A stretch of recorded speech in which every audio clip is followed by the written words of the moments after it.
You're listening to the Veterans Opportunity Network. I'm Stan, and along with my host, Deborah Contrell, we are speaking with Danielle Boston. Danielle, when one considers the wide range of options being promoted and explored as renewable or alternative energy sources in various parts of the U.S., and of course around the world, such as solar, wind, hydropower, for this region of the country, a viable natural gas industry can be a major contributor to the economy. And with so many unemployed, in particular veterans, what kind of jobs are envisioned and are presently available in relationship to the development of the Marcellus Shale? Okay.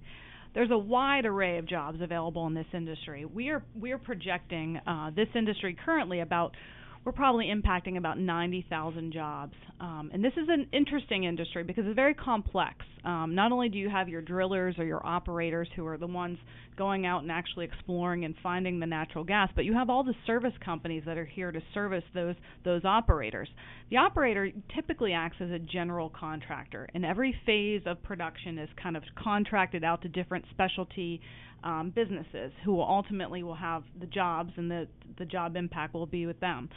But when you look at, just the direct jobs on maybe a drill site, you obviously have your rig crews, you have your hydraulic fracturing companies, you have, again, your infrastructure, your pipeline companies that are going to build gathering lines to the major transmission lines. So, we're looking at a number of a wide array of jobs. But what we have identified is what we're calling 6 high priority occupations. And those will, entail derrick operators. Those are the actual rig hands on the drill site, moving pipe, working, with, anything that's needed on the drill site. Rotary drill operators. These are actually the drillers who are going to be manning that rig. Service unit operators. That's going to be, again, operators that are working on a hydraulic fracturing crew. A lot of, setup and valve work, and a lot of kind of heavy lifting. Roustabouts are going to be needed. They're, again, work on the rig floor, or they're going to be depending on our industry uses roustabout in a different way depending on the company, but also tending the wells after the well is reclaimed and producing. You have to have someone go out and measure and monitor and make sure everything's going well. So you have roustabouts, you have welding and brazing operators. Again, a lot of pipeline, a lot of welding is going to be needed. And truck drivers, CDL licensed truck drivers are very high in demand right now because we are doing a lot of moving of the water, moving of rigs, moving of equipment, and obviously a CDL license is going to be crucial to those folks. It sounds as if those positions are such that they don't require heavy engineering backgrounds and degrees and so forth. Give me a profile of the most opportunistic job for, let's say, veterans who are looking for work right now in this region. Okay. Well, again, a lot of the positions associated with this industry, about 70 to 75% are basically blue-collar jobs, jobs that don't require a 2 or 4 year degree, that they can get a certification program or some skills and go get right into this industry. They're actually calling them green-collar jobs now. Oh, yeah, because of they have to do with the environment and clean fuels, so they're calling them green-collar workers. Okay. Well, that sounds great. Yeah. And what's your opinion of what a green-collar worker is, then, what she just described, right? That is exactly what she just described. Okay. That would be somebody transitioning out of the military with military training, but then they would apprentice and train with the natural gas companies and kind of from there gain the specific knowledge. Skill set Yes. that's specific to the particular industry. Right. Yes. And what kind of circumstances or conditions could a potential employee or green-collar person encounter in working in that type of position? Okay. You mean kind of the environment that they're going to be working in? That's a great question. This industry is a very mobile industry. It's also a 24/7 operation typically. When you have a drill on site, and again, that's a temporary thing, typically maybe 3 to 4 weeks on site, they're drilling 24/7. When they're hydraulically fracturing, they have to continue to pump that high water and pressure down into the formation to break it open. So it's not, you can't stop after 8 hours. So typically, they are going to be working longer hours. A lot of the companies are doing 12-hour shifts, 2 weeks on, maybe 2 weeks off, or 2 weeks on and 1 week off.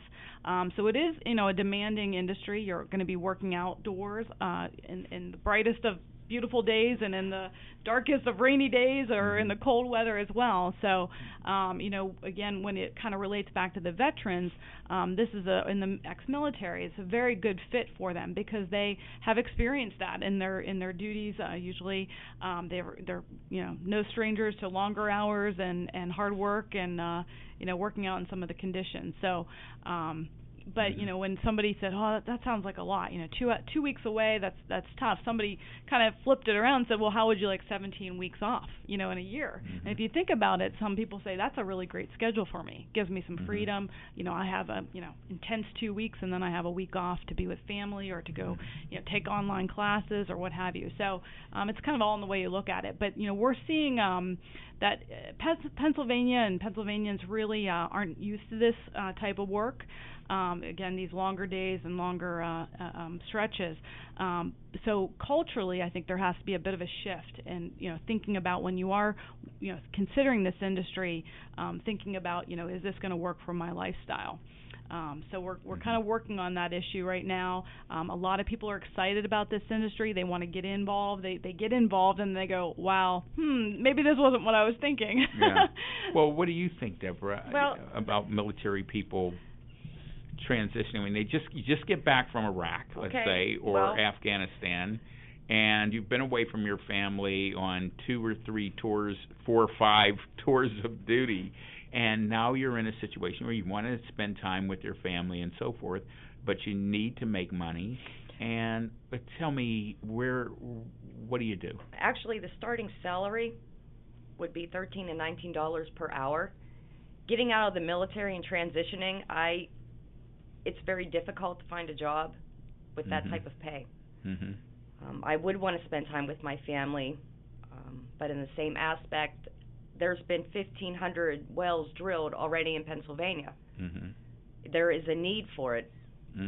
So I think I would have to sacrifice a little bit, but the pay is great. And I was going to add to that. I mean, we've actually seen much success with veterans coming back. They feel that even though they might be away for a week or two at a stretch, they're actually still able to work in the region that their family is. So many come back and can't find, any job in Pennsylvania or have difficulty in any state, so they might have to move away completely. And this has actually been a welcome industry for veterans to come back.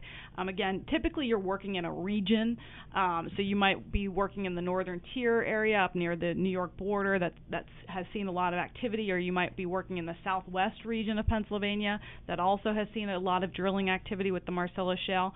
But ultimately they can go back to their families and continue to live and be at least close by. So it has been beneficial. And there was a study when you talk about salary. When you talk about salary, on average, an oil and natural gas worker will make about $60,000 a year. So these are good family-sustaining jobs that, again, with usually benefits and 401k programs, because, these companies are good companies, reputable companies, and really, again, ultimately taking care of their employees. Danielle, do you have any statistics as to how many jobs are projected? I heard that what do you have there?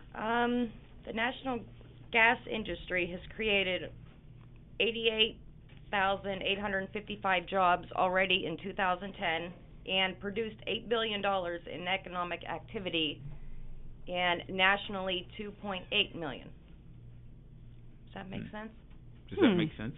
Well, we have slightly different figures on our end. But we're thinking within Pennsylvania we've impacted about 90,000 jobs here in 2010, excuse me. By 2020 we foresee that this industry will grow and probably impact over 200,000 jobs. And again, that's direct, indirect, and induced jobs that this industry will touch here in the Commonwealth. So great potentials. By 2014, we think we're going to be a natural gas exporter of gas. Currently, we import most of our gas from the Gulf Coast, the Rockies, and eventually, in the near future, we will be probably exporting our natural gas, again, up to that Northeast corridor or to other areas, where Grenacia was from with the LNG. So, good potential. So I'm a veteran. I like this idea. What about if I'm an entrepreneur?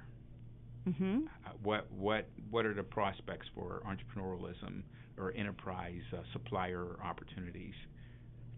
Yeah, great question. A lot of possibilities. As I mentioned, there are hundreds of service companies that are needed to service this industry, anywhere from security and heavy equipment movers to all the way to the end process when you have landscapers and reclamation companies coming in and everything in between that's going to be needed for this industry. So there's a lot of good potential for businesses, small businesses to get connected, and we're already seeing all the positive indicators around the state of so many companies and smaller businesses getting connected and doing more work with this industry. Landowners selling their land to the natural gas companies and getting a cut of it.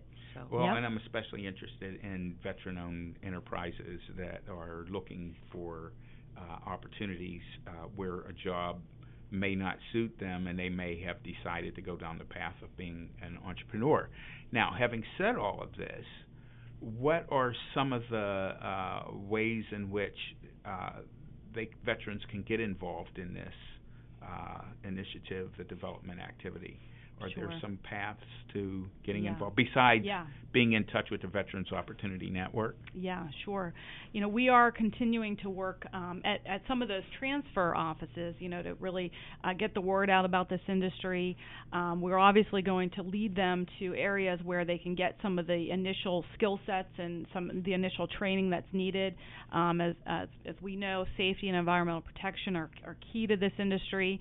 We know the skill sets and the attributes that the military men and women already have, but again, it's just kind of giving them some specifics to our industry. So I'd be happy to lead them to some of the educational providers around the state. A group now of 5 community colleges are part of the ShaleNet. Here in Southwest Pennsylvania, Westmoreland Community College is now offering a roustabout training program. It's about a 4-week program that kind of, walks them through all the basics of what they need to know before, kind of getting that entry level into the drill site. That's the Marcellus ShaleNet? That's part of the ShaleNet program. What it is really an educational provider network of schools and, not only 2- and 4-year degree programs, but obviously some of the career and technical schools that are now offering specific training to our industry. And again, throughout this, ShaleNet, which is a multi-state effort to connect the educational providers, the industry, and the job seekers together. And again, we're out, doing a lot of outreach to veterans right now. 2 other areas that veterans could go to if they're interested in learning more about open positions. There's 2 trade associations here in Pennsylvania that are kind of working with Marcellus Shale. One is my trade association. So we have a career center, pyoga.org, and we have a career center where member companies are posting open positions, and also Marcellus Coalition .org. They have a jobs portal that they too are listing, helping to link up the companies that have open jobs with job seekers.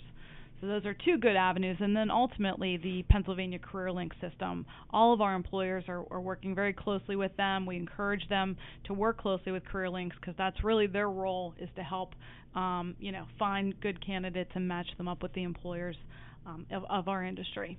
Danielle, we want to thank you so much for being on the Veterans Opportunity Network, and we are pleased with the fact that Pyoga is a sponsor of the Veterans Opportunity Network, and we look forward to having you back on, and we'll be following up on this opportunity. Good. Thank you. Thank you so much. Okay. We'll be right back.